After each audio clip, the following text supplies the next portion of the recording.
How many of y'all are fifth-year seniors? We changed it. I bet your parents didn't think you'd be here today. Nonetheless, most of us are probably scared shitless about the next couple of weeks. Maybe months, maybe even the years of our lives. We're like, what the hell am I going to do? It really helps when every person you know says to you, what are you going to do? And I bet there are one or two of you out there. You've been promised $50,000 a year, a desk, a computer, and you're eager to put your nose to the grindstone of convention. Well, maybe that's good. I mean, you're probably just going to get your midlife crisis a whole lot faster than the rest of us. But the fact of the matter is that from here on out, it's up to us. We are now bona fide, certified, kosher seal-bearing graduates of the University of Wisconsin-Madison. That's right. And in practical terms, this means we are football watching, beer guzzling, 15-page paper writing, scanner Dan mocking, AIM enthused, payload cheating, I'm going to do that one again. Glazed orange piccolo guy passing, lost in humanities, vegan-minded, family guy connected, tailgate partying, Halloween loving, Minnesota hating, forward thinking, patchouli smelling, moped riding, brat eating junkie.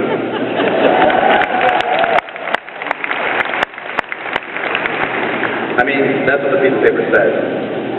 Actually, it says one thing: Bachelor of Arts. Or Bachelor of Science. And they couldn't even put our majors on it.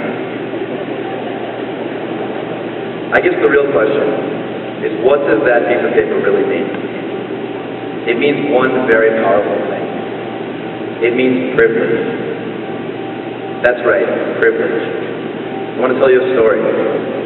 2 years ago, I was sitting in a stuffy office on the 5th floor of the quirky Memorial Union and checking my countless emails.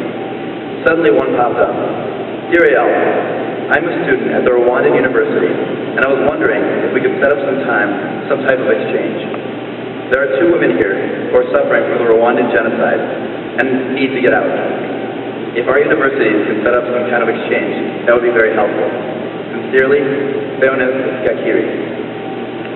Swept up in what I thought was the overwhelming hustle and bustle of my own life, I moved on thinking I would email him back soon.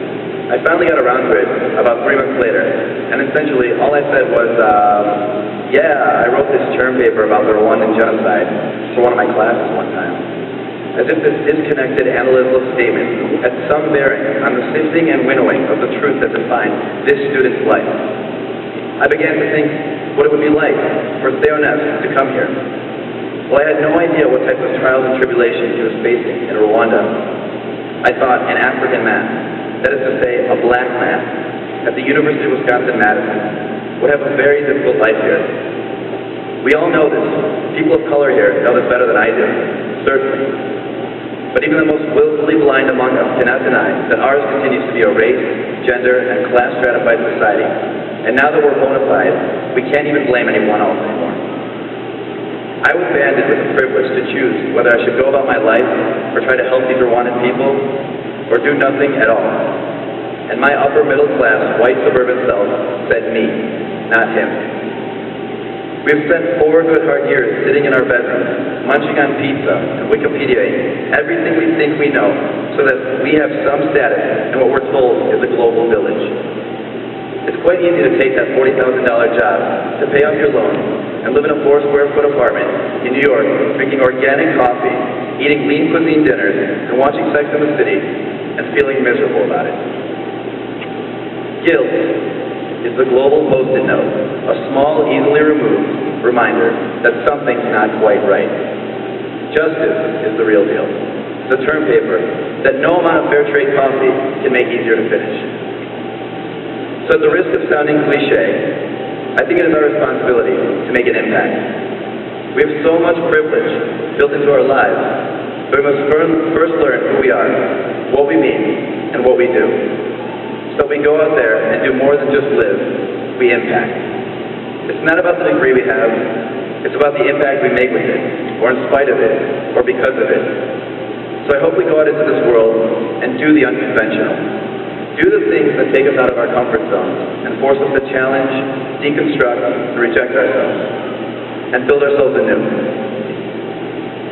Get in those long, annoying debates over affirmative action with our parents, call people out, work on an organic farm in Fiji, swim the Indian Ocean, yes, the whole Indian Ocean, and hike the Appalachian Trail.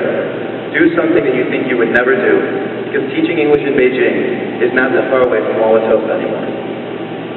We have the privilege to do the unconventional. We know we have the choices and maybe the ability to create a more just and better world, and we should hold ourselves to that responsibility. As we march on to the next step, confused, drunk, and killing time on Facebook looking for inspirational quotes, remember we have the privilege and we have the responsibility. So seize the day, wear sunscreen, leave no stone unturned, keep sifting and winnowing. We are the ones we've been waiting for. And when your grandma asks you, what are you going to do with your life? Just smile at her and say, Grandma, I was a fifth-year senior. Patience.